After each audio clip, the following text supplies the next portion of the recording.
పూరి జగన్నాథ్, శ్యామ్ కే నాయుడు, సుబ్బరాజ్ విచారణ పూర్తయింది. ఇక సిట్ ముందు నటుడు తరుణ్ ఈరోజు విచారణకు హాజరు కాబోతున్నారు. ఈరోజు 10:30కు సిట్ కార్యాలయంలోనే తరుణ్ను అధికారులు విచారిస్తారు.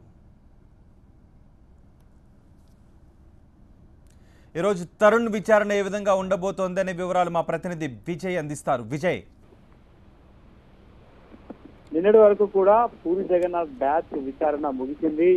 ఇంకా ఈ రోజు నుంచి ఈ రోజు ఉదయం 10 గంటలకి తరుణ్ కుమార్, హీరో తరుణ్ ఆయన కార్యాలయానికి రానున్నారు. అయితే ఇప్పటి వరకు కెల్విన్ మోటార్తో సంబంధం ఉన్నటువంటి పూరి బ్యాచ్ సంబంధించినటువంటి విచారణ 3 రోజులు ముగిస్తే ఈ రోజు నుంచి ప్రారంభమయ్యే విచారణ ఇండివిజువల్ పర్సన్ అంటే తరుణ్ అనే వ్యక్తి చాలా రోజులుగా గోవా బేస్డ్ గా డ్రగ్స్ తీసుకుంటున్నాడన్న అనుమానం తీసుకుంది. ఆ నేపథ్యంలోనే ఒక ఇండివిజువల్ పర్సన్ అతని బ్యాచ్ కూడా ఉంది. హీరో నవదీప్ తో పాటుగా నందు, తనీష్ కూడా ఇదే బ్యాచ్ కిందకి వస్తారు.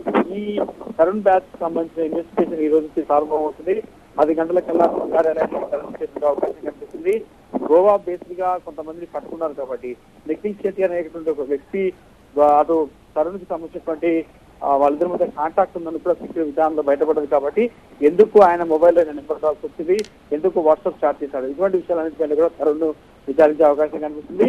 ఈ రోజు వరకు జరిగినటువంటి విచారణ పూరి జగన్నాథ్ అని బ్యాచ్ మీద జరిగితే, ఇక ఈ రోజు 10 గంటల నుంచి జరిగే విచారణ తరుణ్ సంబంధించినటువంటి ఫ్రెండ్స్, అతనితో పాటు ఎవరైతే కొలాబరేట్ అయినటువంటి వ్యక్తులు ఉన్నారో వాళ్ళపైన ఈ విచారణ అయితే జరగనుంది.